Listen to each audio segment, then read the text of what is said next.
All right, so this is a project that I began last year and found it to be more than I expected. So now I have everything I need to finish it. So what I've got to do is complete the wall up to the roof. So I have some really lightweight bricks, very similar to what's there, but this is really old. I'd probably say this is 50 years old, 60 years old. It's an addition to the house. As you can see, the house is sandstone. So today I'm going to be cleaning and prepping and pulling all the nails and getting everything ready to get the Etong stones started. And I hope to have at least a few Etong stones in place today. So I'm going to get started on that, cleaning and prepping the area up there. So yesterday as I began, I had to close off this hornet's nest. And as you can see here, he's still looking for his nest. It's like, oh, where's it at? I know it was here. So I just basically took spray foam and just filled the hole. And there were 3 or 4 of these guys out and about. As I filled it, they came back. So I had to leave really quickly. I think this is the last one. There may be 2 or 3 more, but he's been hanging out here pretty regularly. So we'll see what happens here. He's actually trying to eat his way through. You can hear it. He's crunching through and chewing up the foam. So I'm probably just gonna have to kill this guy because I'm worried he's gonna try to sting me while I'm up here making a bunch of noise. But if you listen closely, you can hear him chewing.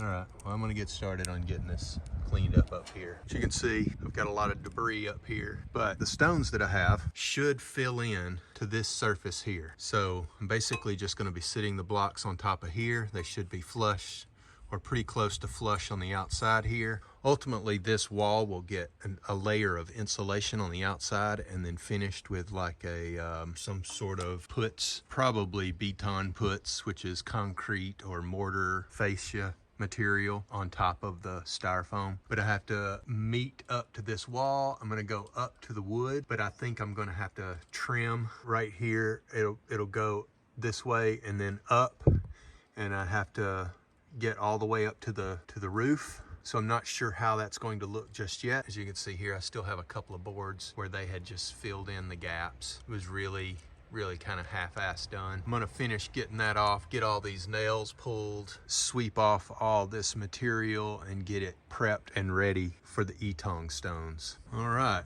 so I have all the debris and everything cleaned off, all the nails pulled, all the boards removed. And so now I am ready to start prepping the Etong stones to go up here.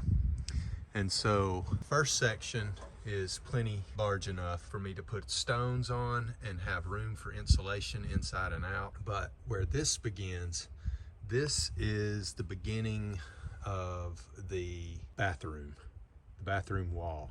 So from here over is all the bathroom ceiling. And so this is concrete and like a aerated material, very similar to what these bricks are made of, but this is stuff they make. They add like an aeration. It's very crumbly. You can just break it apart, but it's made to be insulation. It's like an insulated concrete. Not super structurally sound. It has wood underneath as a ceiling, and you can see they've spaced everything and given it some height, because this 1x material goes all the way, it covers the entire ceiling. And then the plaster ceiling is attached to this wood. We're not really planning on renovating the bathroom, or at least not removing the ceiling. We're just gonna leave this. Go ahead and remove from here over, remove this beam and remove this material from here over, and not have any obstructions in the ceiling area. So this is the beam from inside. That's the material that concrete stuff is sitting on. This 1x material here that becomes like the makeshift ceiling is all the way to that next beam. So the beam is installed, then this piece is installed, then these are installed, and then the material is put on top of that. What the ceiling in the bathroom is attached to is actually nailed onto the bottom of these boards.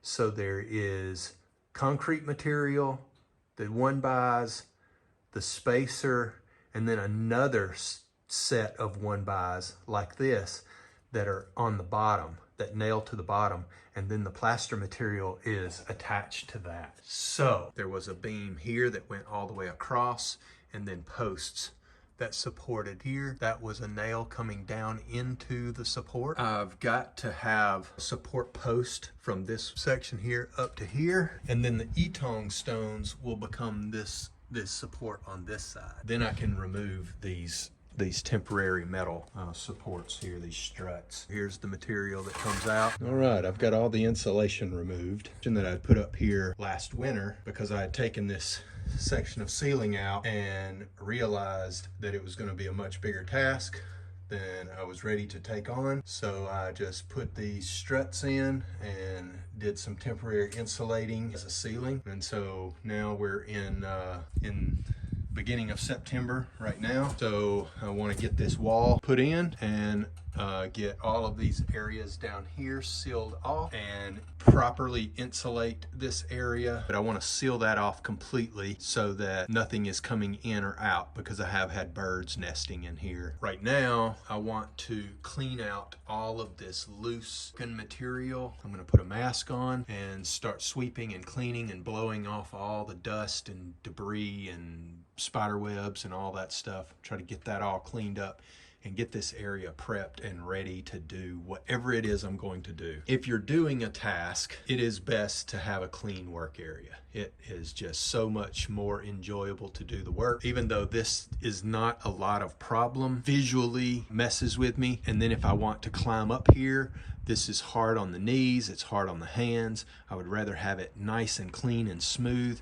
And then if I want to throw like a piece of plywood up here, it's actually going to sit smooth and be nice and comfortable to work on. The goal at the moment is just to get everything clean, swept out, and prepping for what we want to do later. Okay, I've got it all cleaned up here. I removed just the outer section here, and now you can see that this is not very thick paper material. It's like a fibrous material that acts as insulation, I guess. You can just pick that up and it will like just break these pieces up. So I'm going to take my chisel here and just break it into smaller pieces and just remove this section of concrete material, get this beam out of the way, and then I can use my circular saw to cut the seam here on top of the wall, and that opens the ceiling up for this washroom completely. All right, I have the beam removed. I have the concrete material removed from this section. I was also able to remove the outer edges, the very thick parts, and I'm actually going to cut the beams off a little bit. They're sitting on these little wood blocks, so I think I can probably cut off an inch or two of each one of these things. And also I found this little guy in the ceiling.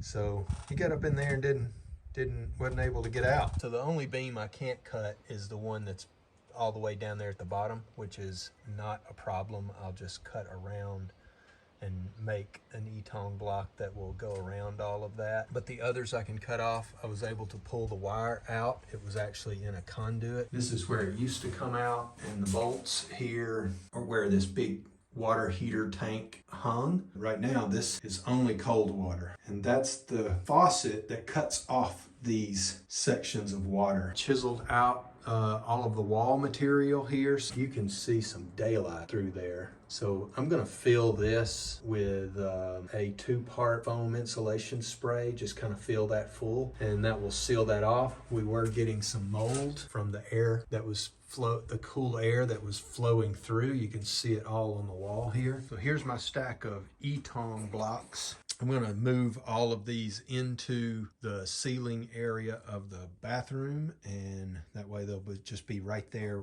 when I need to use them. All right, well, I have my bricks staged. Yesterday I was able to get the first brick installed, leveled. That used my last little bit of mortar. I can put in, I think, 4 bricks, and then I'll start here with a half brick and go down and then do another full brick. That will be my next order of business, so I'm gonna get on that. Okay, second block installed. Now comes 3 and 4. So this is just a quick look at what this looks like on the inside. I moved this piece and dropped it a little bit and broke the piece out, so you can see how porous this is. It really is like aerated really well. So, but you can also hear how lightweight it is. So I'm going to glue this piece back in. I'm just going to put a little, fill it up, stick it right back in place, and then put it against the wall. So here I've just basically put a little thin coat of mud on the piece, little thin coat on here. Basically just going to stick this thing right back in its place here, work it in so that it squeezes out any of the excess, because we don't need any really extra buildup. So I'm just making sure it fits in there nice and tight, and then we're just going to set it in place, and then make sure that it's all nice and smooth. Okay, block number 3 is installed, and you can see here it's basically like putting on tile. You just put in a layer of Etong mortar. I'm buttering up the receiving end here, and I'll put a little bit of butter on the receiving end of this, which is going to be the other side here. We'll sit it in place and settle it and make it level. All right, so now we have the first 4 blocks in place. I'm going to get at least a 5th block, the lengthwise over here, but I got to go outside to do that one. This is what it looks like from the outside, so I'm about to climb up there, get this 5th block put into place. And I think that's gonna be it for how much mortar I've mixed up. All right, that's number 5. We'll let those set up, I don't know, 15, 20 minutes, and they usually kind of get pretty stiff once the mortar starts soaking in. And I can do at least 1 more in the length here and 1 more on the top. All right, well, we got a total of 9 in. I ran out of mixed up material, so I'm just gonna let that dry overnight, and then I can go ahead and cut some of the corner pieces, some of the stuff that fits in these shorter areas, and put those in when I put in the next. I think I can get 1 full piece, maybe here. Get 1 more full block, and then I'm pretty much having to cut everything else. So I'll probably go ahead and cut 3 or 4 pieces and get them ready to go in, and I'll measure and check and make sure I can get that 1 piece in a whole piece, and then we'll mix up another batch, but that'll be tomorrow. All right, guys, well, thanks for watching. I'm gonna end this video here. If you have any questions, comments, just leave them down below, and we'll post another video, hopefully finishing up that wall, and then we'll move our way into the bathroom or into that washroom and start getting some finished materials done and make that area look good and be useful. Again, thanks for watching. We'll see you next time.